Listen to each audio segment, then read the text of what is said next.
We are entering into peak leak season with Xbox and Bethesda. Today we're going to be taking a look at one disastrous game launch with Redfall, and actually several leaks about what may have happened with that title. But separate from that, we also have some pretty big leaks around Starfield. The ESRB rating is out, and there's some very good news and some pretty interesting and curious news around this that definitely have some people upset. But there may have also been one leak from the past about Starfield and Redfall that has now been proven to be true. So we're going to take a look back at that one. The first thing we need to talk about is the recent Starfield ESRB rating, which has very quickly become a big talking point in the community due to what is actually revealed with this. So Starfield was officially rated as M for mature by the ESRB. A little while ago, we saw this pop up on the Starfield Twitter banner, and then earlier today, we did actually see it officially get posted on the ESRB website. And most of this is going to be what you'd expect. Starfield is rated M for mature due to some violence and chem use, although there is not going to be full-on dismemberment with this game, and even some gory aspects are definitely missing, which was present in past Bethesda games. But in the ratings page, we definitely get some other details about Starfield in general. Starfield's described as an open-world RPG. We're going to play as a miner tasked with finding artifacts across the galaxy. This was actually kind of known from the gameplay trailer. It's been largely concluded that Starfield begins with you as a miner here. You're going to find the artifact, or at least touch something interesting while mining, and then you're going to be introduced to Constellation to talk about that. And pretty much all of this is showcased in the trailer. It's just shown very out of order, so it's not actually clear that it seemingly is happening in a specific order. Starfield's also going to be both a first and third person game, as we have seen, but also confirms that we'll search for supplies while fighting enemies that are human, robot, and alien. So robot and alien enemies confirmed for Starfield. We've kind of known this to some degree, but now we have a more concrete and explicit confirmation of that, as well as we'll be fighting those enemies with futuristic guns, lasers, axes, and explosives. So axes confirmed for Starfield. There's going to be at least one melee weapon. I think it's pretty interesting that the ESRB specifically mentions just axes and not melee weapons in general. But either way, all of this is pretty typical for a Bethesda game thus far. And we also get some confirmation that we're going to be able to share a bed with characters. This will seemingly be romance scenes, just like how it worked in Fallout 4 with a fade to black. As in this ESRB rating, they actually share some of the quotes that are going to play after the fade to black is finished and the romance is over. They describe how Starfield will have lines like, "I'm all for getting a little wild, but next time let's try it without the jetpacks." Or talk about seeing stars, woo, that was amazing. And we will be able to use the chem Aurora. This is the fish chem that has been made in Neon, and we find out here that consuming it will result in a distortion effect on screen, probably pretty similar to how things worked in Fallout 4. But even further, there's going to be a gameplay segment in Starfield. We are working at an illicit chem lab, which is actually pretty interesting. We know Aurora is only going to be legal in Neon, which is the city. So if we're at an illicit chem lab, it likely means that perhaps we're smuggling Aurora out of just Neon and doing the operation somewhere else. So okay, a few fun details and features mentioned, but nothing super crazy. Why am I acting like this is such a big deal? Well, one of the biggest things mentioned during this that has definitely gotten the community discussing it is Starfield is going to feature in-game purchases on PC and Xbox. I know though, upon seeing this, a lot of people immediately assumed, okay, so that just means Starfield's going to have DLC like many of the other Bethesda games, right? Well, a similar listing is not actually found on any Bethesda Game Studios games that feature traditional DLC. Neither Fallout 4 nor Skyrim have in-game purchases listed on their ESRB rating. But these are actually older titles that predate this listing being a thing, so that's not super crazy. Conversely, if you look at some newer titles like Cyberpunk 2077 or even Redfall, which both had DLC plans confirmed even before release, and you'll find neither of these games actually have that listing about in-game purchases. So it's not like this is just DLC. It seems like there's a bit more going on here. Age of Wonders 4. I literally just purchased this game to prove the point for this video. This game came out last week, has the season pass advertised on the home screen of the game, and still does not have that in-game purchases listing. And this is where things got a little bit more interesting for me, as the only two Bethesda Game Studios games I could find with this listing were Fallout 76 and Skyrim Anniversary Edition, which of course in the case of each of these titles, they very much so have microtransactions or really paid mods with Skyrim Anniversary Edition. Fallout 76 has the Atomic Shop, while Skyrim Anniversary Edition has the in-game Creation Club store. And while the ESRB does assert that this in-game purchases label can be placed on games that offer any other type of purchase, including additional levels, cosmetic items, DLC, expansions, etc., when you start actually looking around and see what type of games get this label, it really seems like it's going to be two different things. It's either going to be games that have full-on microtransactions like Fallout 76 or Skyrim Anniversary Edition, or games with a purchasable pre-order bonus. So some games like Hogwarts Legacy do get the in-game purchases listing because you're able to upgrade to the deluxe version of the game at any time. You could basically just buy all of the content that's associated with the pre-order or deluxe edition, so it's not a full slate of microtransactions, but more of just a one-off thing that was added around launch. But what I find to be one of the most telling parts about all of this with this label is with Skyrim Anniversary Edition, specifically the Switch version. Skyrim Anniversary Edition on PC has the Creation Club shop and does have the ESRB label. Skyrim Anniversary Edition on Switch does not have the label because it doesn't actually have the in-game Creation Club shop. The Creation Club shop has never been available on the Nintendo Switch. So it seems like it was really the storefront that led to Skyrim Anniversary Edition on PC getting this label. The reason this all matters is Starfield getting paid mods is not a new rumor. This has been something people have been talking about for a while now, and even me personally. And a lot of the theorizing about Starfield eventually getting paid mods comes from the Skyrim paid mod situation and really rumor. There have been rumors for a few months now about Skyrim getting a marketplace paid mods-like system. This mostly coming from Todd Howard having a bunch of quotes where he talks about wanting to get modders paid more.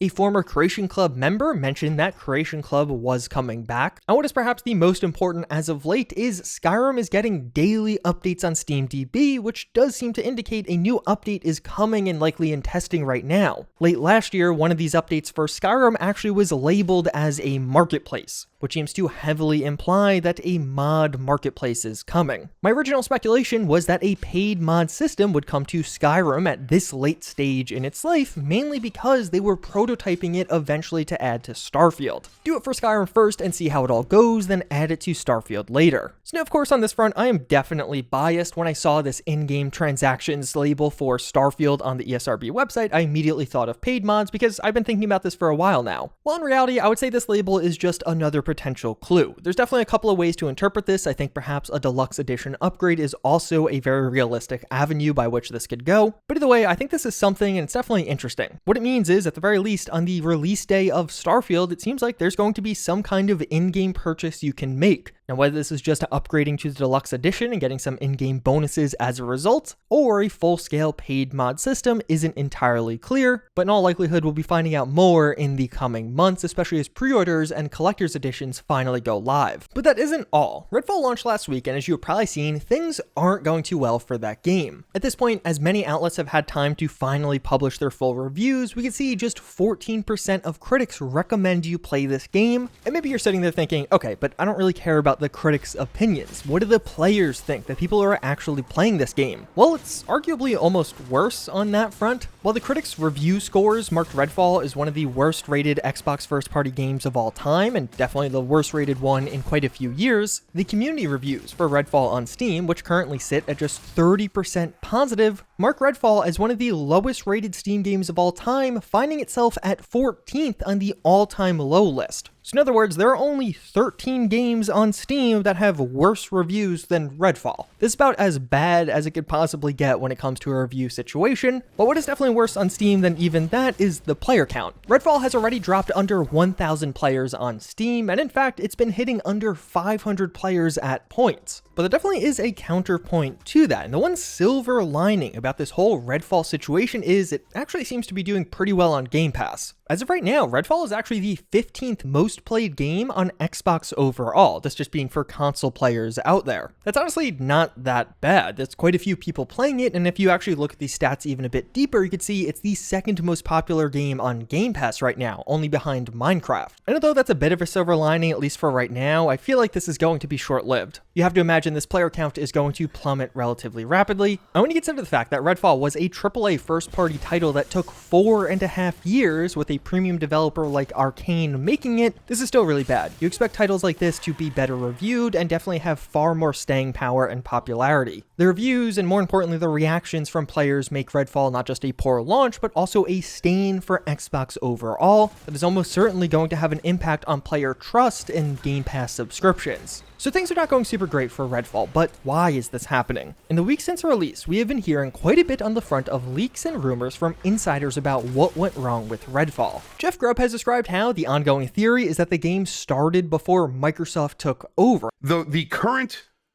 ongoing theory is that this game started before Microsoft took over, and when Microsoft saw it, they didn't believe in it, and so they never supported it.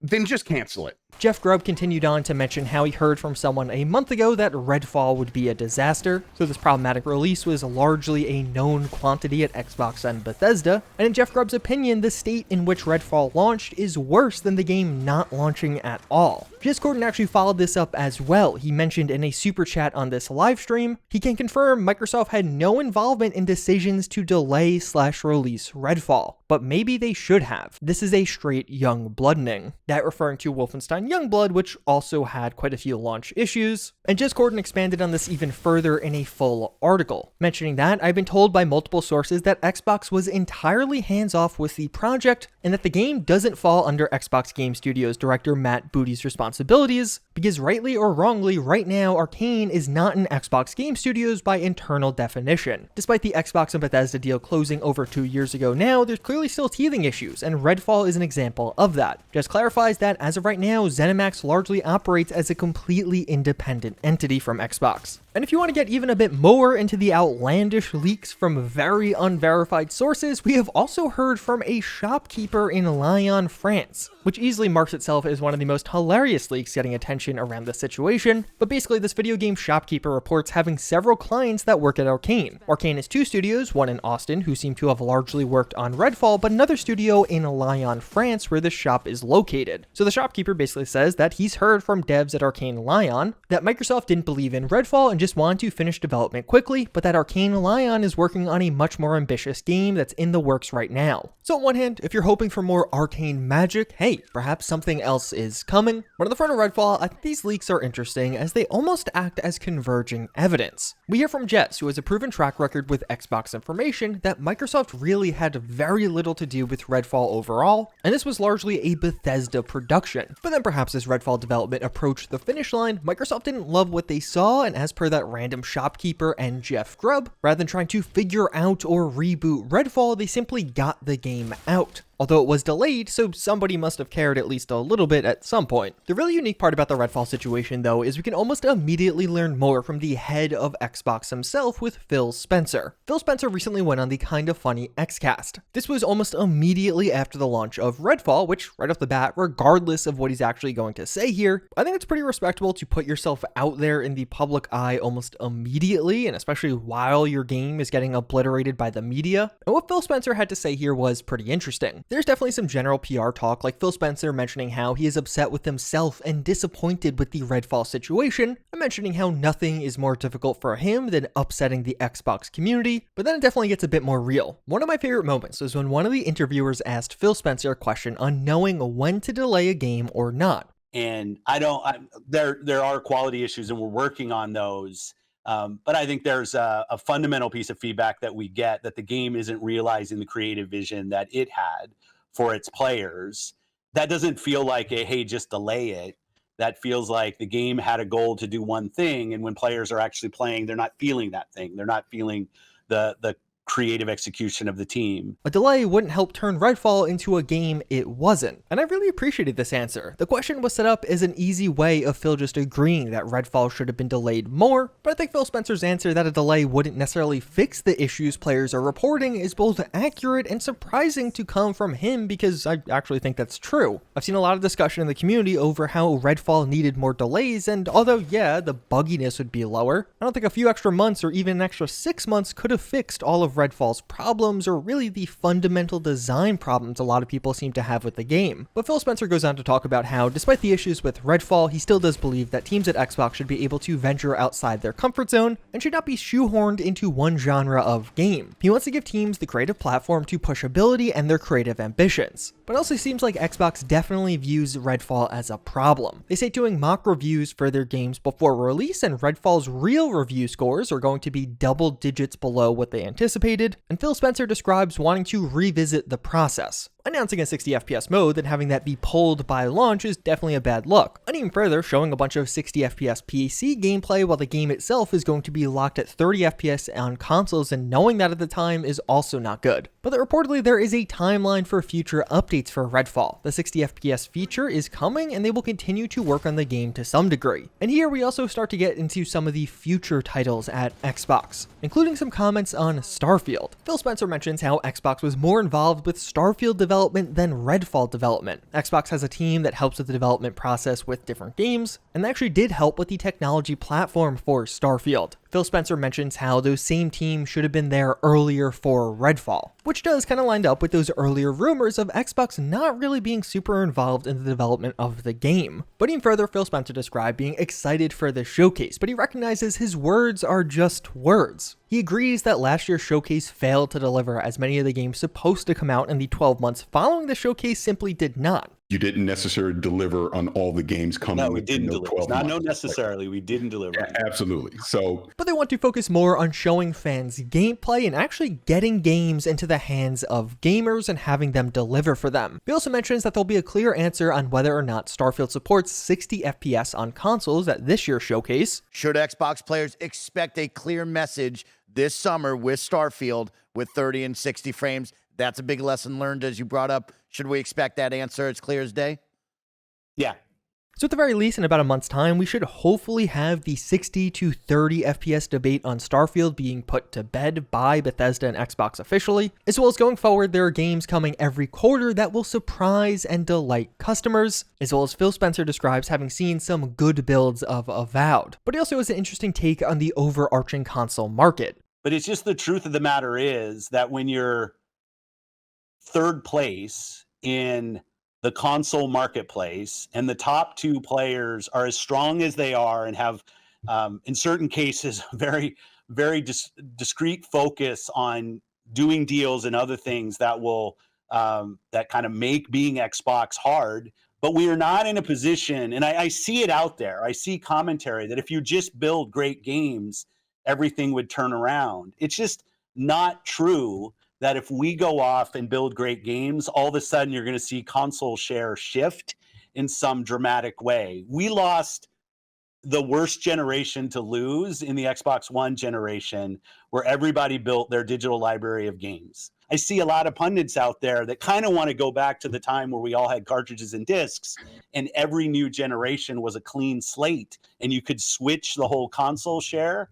That's just not the world that we are in today. There is no world where Starfield's an 11 out of 10 and people start selling their PS5s. That's not going to happen. I found this quote to be pretty interesting. I feel like intuitively many would think that having a blockbuster game like Starfield really deliver would in fact be a system mover, and definitely get people onto the platform. But it seems like Phil pushes back against this somewhat, and I am inclined to agree with him considering he actually has all of the numbers. He can look at the data that we can't. It almost feels like Xbox's strategy isn't to win the console market war, but instead they're playing a completely different game. They're trying to democratize access to games and trying to put it in the hands of literally everyone for a monthly fee. It seems like in many ways Xbox's ideal future involves you not even playing games on a console at all. Overall, I like this interview a lot, even if just because it feels like Phil Spencer, and at least what he said, his interpretation of the current situation, very much so aligns with reality. It seems like he is actually understanding and reading about the complaints from consumers, which even though that's fairly basic, you'd be surprised how rare that actually is these days. And even when it came to hyping up the summer showcase, Phil Spencer had this take where he, on one hand, is genuinely excited for the showcase, or at least it seemed that way, but he also admitted that putting on good showcases really isn't Xbox's problem right now. They've been able to do that. Their problem really lies with delivering good games and getting those in the hands of gamers. And I definitely could see a timeline where Xbox has a relatively quick recovery here. If we get Starfield in September and it actually delivers, along with the surprise release of Avowed in the first half of 2024, I could see many fans' opinions quickly changing on the current state of Xbox. But then we also have this crazy Starfield and Redfall leak that may have actually been legit all along. The leaker in question here is named Whornz on Reddit. Quite a few of you have been wanting me to cover this leak again. This person claims to have a source that has been feeding them some information on Bethesda and mostly around Redfall and Starfield. Whornz has gotten a surprising amount correct on Bethesda. All of this started around the January Developer Direct. And when it comes to this event, as far as I can tell, Whornz was one of the first people posting about it. On January 5th, Whornz mentioned hearing a showcase would be coming between January 24th and 26th and would not feature Starfield. This is a pretty big guess. The date was exactly right, as the showcase ended up being on the 25th, but most importantly, calling the fact that Starfield would not be at the showcase I think is a really good prediction. Most everyone at the time thought Starfield would definitely be at the next big Bethesda event. This is right after Xbox skipped the Game Awards. A lot of fans fans were really frustrated, and what a lot of fans wanted to see was Starfield. They wanted an update. When is this game actually coming out? But though Jez Corden did also report on this event in a more comprehensive fashion, Jez Corden's article dropped 5 days after this Whornz post. And a few days later, the same user claimed that Redfall was going to drop in mid-2023 and Starfield in late 2023. This definitely not being as crazy of a prediction, but this is correct. It was accurate about a Starfield delay a full 3 months before Bethesda officially announced it, and it was actually a concrete date for the Redfall release. But they also made some predictions closer to the event itself, calling a demo of Hi-Fi Rush being at the developer direct, and how the game itself would be playable that same day, which of course came true. Hi-Fi Rush Shadow dropped, much to many people's surprise and amazement. Although on this front, Whornz was definitely not the only person leaking or predicting this. And lastly, in their final post, they mentioned that both Starfield and Redfall are in rough shape, but how Starfield's going to be coming after Redfall because reportedly Starfield was in worse shape than even Redfall. And then there's a bunch of other nonsense. They talk about Azure losing a bunch of money for Microsoft and wanting to get the game out that with Starfield in the fiscal quarter to offset some of the losses from Azure. That's both ridiculous and inaccurate. But of course, looking back on that claim that Redfall is in rough shape was actually very accurate. That is exactly how the game launched. This was posted all the way back in January, which ended up being a very good prediction. So overall, it's a weird situation where this random user got a lot right. The showcase timing, Starfield not being there, the Redfall and Starfield release windows, Redfall having problem, and even Hi-Fi Rush Shadow dropping. Some of which others definitely predicted before them, but some of which others didn't. The last piece of info that still has yet to come true is Starfield being in rough shape, and in fact worse shape than Redfall. Now this is obviously pretty old info, it doesn't account for the extra dev time afforded from the latest Starfield delay, but definitely is an interesting one to look back on. I've seen comments online claiming this person predicted everything perfect, while some other comments are saying no, they're obviously wrong, but as far as I can tell, there isn't a clear answer here. It's not like this person was completely accurate about everything, and it's not like they're obviously wrong. As far as I can tell, some of the things leaked by this individual were first leaked by him, at least when it comes to the specific details. With that in mind, our wait is coming to an end. In just a little over a month, the Xbox Showcase will be here, and if you want to know more about that and some of the exciting releases planned, check out this video, as I'll break down why this is likely to be the biggest Xbox Showcase in a long time.